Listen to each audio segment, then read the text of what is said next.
It's official as we have multiple huge Toronto Blue Jays updates to go over today, but most importantly, an update surrounding one key player that not only hasn't played in a while, but has huge implications going forward, and that most fans believe wasn't going to play this year. We're going to break that down and also discuss a big update surrounding Dalton Varsho following him leaving the game yesterday after getting hit in the pinky. We also have a few other updates on this episode, including John Schneider speaking out. Before we get all that, if you're part of the percentage who aren't subscribed to the channel, this is the place to be for daily Jays content. You guys have been absolute beasts of the support, so make sure to hit that subscribe button. Ladies and gentlemen, yesterday was a horrible game. There's no getting around it, and they have a big game today. Got to try to take advantage and win, but most importantly, we have some big updates to go over. Now, obviously, yesterday, we're going to start with the big piece of news, which was Dalton Varsho leaving the game. We got some updates from John Schneider following last night's brutal loss.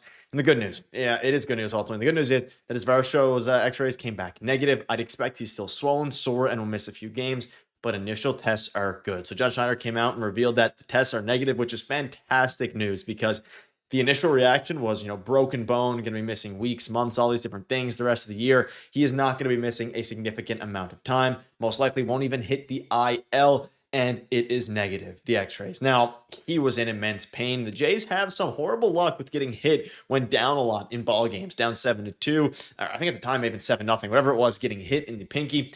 Luckily, he is going to be good to go. So that was obviously a huge relief and a huge, breath of relief for the Toronto Blue Jays and their fan base because he's been having such a good year. You can't have him go down with any sort of significant injury. Now, speaking of yesterday's game a little bit before we dive into the big update is Shane Bieber. He spoke out on his start. Now, he said that he was still self-critical of a few things, but says that everything is in progress. There's some frustration. I could have finished stronger, but it's a privilege to be frustrated again. Happy to take the good with the bad and move forward. He had a great start, right? Gave up 2 runs. One of them wasn't even it was earned because it was his runner left on first, and then Louis Varland blew up, and Brandon Little blew up. Great start for Shane Bieber. Striking out the side in Rogers Center gave David Price vibes at 2015. Was absolutely electric.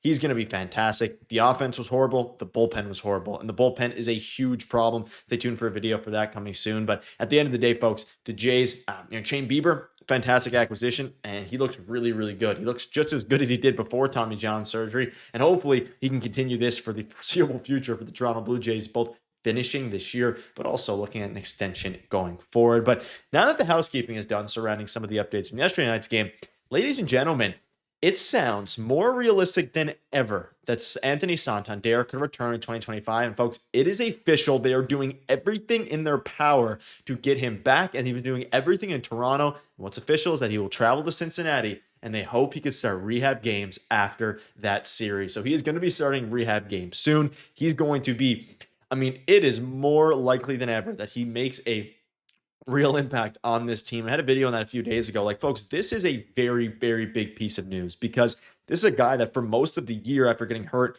I didn't think he was 70% to being 50%, all these different things. He's clearly turned a corner as of late, and he could be a realistic option going forward down the stretch to make an impact on this roster, which is absolutely wild when you think about it, because after what he's gone through all year to now, when it matters most, potentially be back. I know some fans are a little bit scared about that because of how bad he's been as a Blue Jay, but he's a 40 home run hitter, ladies and gentlemen. I want to dive into that a little bit more. So John Schneider came out and spoke out. Again, he continues to progress, travel with the team, doing all baseball activities, including live batting practice. He'll likely go straight to AAA Buffalo once he's ready for a rehab assignment. Following up here, Santander took live BP on the field for the first time as Blue Jays hitters were wrapping up pre-games. It's another thing that's official. He has taken BP. Rapid progression here over the last few weeks for him, especially considering how much time he's missed. Should be interesting to monitor his next steps. And folks, if you don't think he could help this team, then I think you're just wrong. I understand how bad he's been. He's at negative 1.4 WAR, negative 1.5 WAR. This is a guy that was clearly playing hurt, was clearly rushed back and mishandled. He has the potential to change a game on a dime. You can see this here. If you're going to complain about this, I don't know, man. This is still the same guy. They paid a lot of money because of what he's capable of doing to baseballs. He won't be asked to clean up anymore, but imagine plugging a former 44 home run guy into the 7th or 8th hole into this lineup, and that's where things become interesting. But you can also see the report there from BNS. He is doing full baseball activities. He's hitting on the field, running and fielding drills. He'll travel with the Jays to Cincinnati. Hope is he can return later in September. And he is eligible for the postseason, of course. If they can slide him into that 7th or 8th spot, you have a guy who can change and was getting a little bit hot there before his first injury this season. He has the potential to absolutely crush baseballs, ladies and gentlemen, and be a power hitter this team desperately needs. They signed Eloy Jimenez. They got all these guys. The solution is within. And this year he's been bad. -1 WAR, 577 OPS, 59 OPS. Plus, look at last year. 44 home runs. Year before, 28 home runs. Year before, 33 home runs. If you don't think the Jays are going to put him in as soon as he's healthy, you're wrong. Just because of the fact that they paid him so much money, $100+ million for all the options convey. It's not like he's old either. He's only 30 years old. This is the guy who was an all-star last year, an MVP finalist, I guess, if you want to consider it that, in the top 15, a Silver Slugger winner. The Jays could use him. I don't care where you put him in, whether that's taking at bats away from Nathan Lucas or guys like that. He can change things on a dime. He can change a game on a dime. He can change a series on a dime. And folks, the hope is that Mr. Santander can travel in late September back to the Blue Jays and actually play for them. So that is unbelievably exciting. And I know a lot of people aren't super excited about it.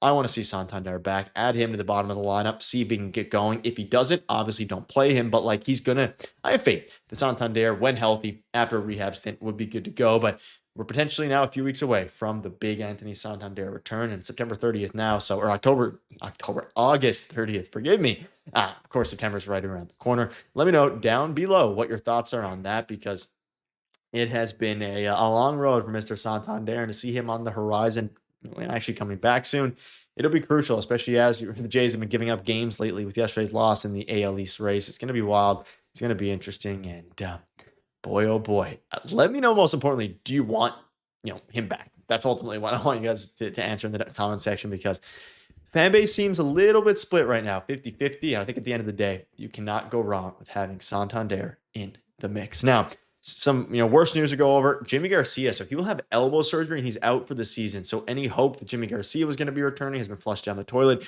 He was an absolute beast, an absolute animal when he was here this season. He is down. He is not going to be pitching the rest of the year. Hazel clarified he's going to be good to go in the 2027, or not 2027, in 2026. So next year's spring training, he will be good to go. This isn't Tommy John surgery, but he is going to miss the rest of the year, which is very disappointing. It is what it is, right? The bullpen has to step up, and boy, could they have used him back, because the bullpen's horrible right now. Absolutely horrible, but a very unfortunate one. And they signed him to a 2-year contract this offseason, of course, after trading him to the Mariners last year for, some interesting guys. He is going to, for Class A, actually, Jonathan Class A, he is going to be not back this year. So that's unfortunate there. One thing before I wrap up as well, just want to shout out some of these Blue Jays, because man, oh man, these are stats as of late. Boy, have they put up a great season and a great last handful of months. And shout out to Andres Jimenez, who sneakily has a 146 WRC plus in the last little bit there. Folks, that'll wrap it up. Tons of videos coming your way. Huge stretch of baseball. I'm going to keep you updated every step of the way. You guys are absolute peace. Thank you guys for watching. And I will see you guys in the next video tomorrow. Cheers.